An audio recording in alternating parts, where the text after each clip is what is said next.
Salve, salve mocidade! Como é que vocês estão? Eu sou Renata Teodoro e vou comentar mais um blog da Fisiointensiva. Bora lá? O nosso assunto de hoje é o tão falado diagnóstico fisioterapêutico. E aí, para onde nós vamos, né? Quais são as nossas diretrizes? Então vem comigo, liga aí o encéfalo no extra forte para a gente poder trocar umas palavrinhas a respeito desse assunto. Mocidade, é assim. Toda vez que a gente pensa em atribuir qualquer conduta, qualquer tratamento, procedimento, enfim, não interessa a intervenção, você precisa de uma boa avaliação e de um diagnóstico. Portanto, para a fisioterapia não é diferente, né? E essa avaliação e diagnóstico, ela tem que ser pautada no que a gente chama de distúrbios cinético-funcionais, que é, de fato, o objeto de trabalho da fisioterapia. Eu lembro que a primeira vez que eu cheguei numa UTI da vida, né? Depois de formada, quando eu era estagiária ainda não. Aí eu já cheguei achando que eu ia fazer diagnósticos mirabolantes, à la Dr. House, que eu ia arrasar tipo Grey's Anatomy. E aí eu cheguei, a primeira coisa que gritaram, o Fez vai aspirar. A segunda coisa, o leito 4 parou, né?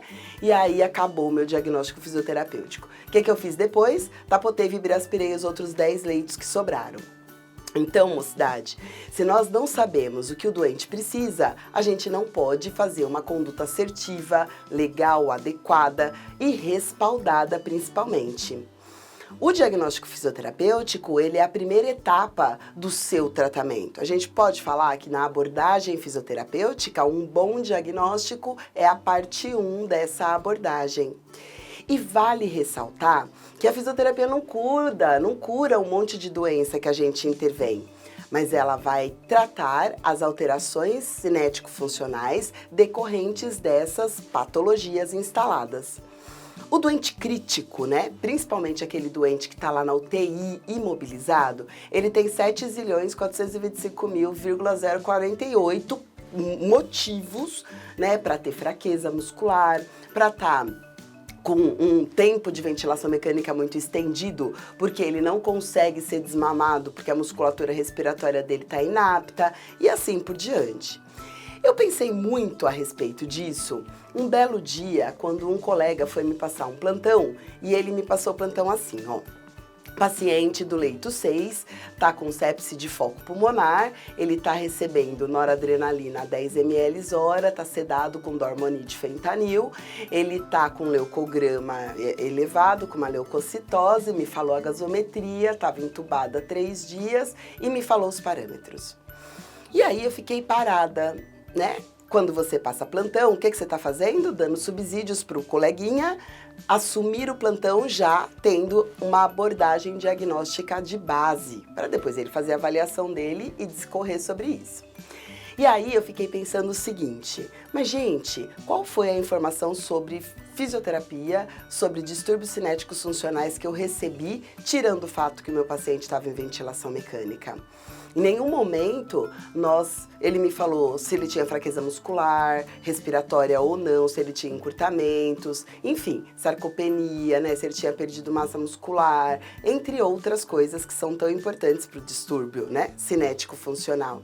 Só que aí eu coloquei a mão mais ainda na consciência, né? Como diz o eu pus a mãe na consciência. E quando eu pus a mãe na consciência, eu vi que eu passava plantão igual, né? Eu vi que eu também falava todas as características sob o ponto de vista médico do paciente, que é importante pra gente, mas não é o que determina o nosso diagnóstico. Então, a elaboração de um bom diagnóstico é pautado nessas informações do ponto de vista clínico, médico, laboratorial. Mas a gente precisa transferir isso para a nossa conduta, para o nosso ato privativo, né? Que é o movimento.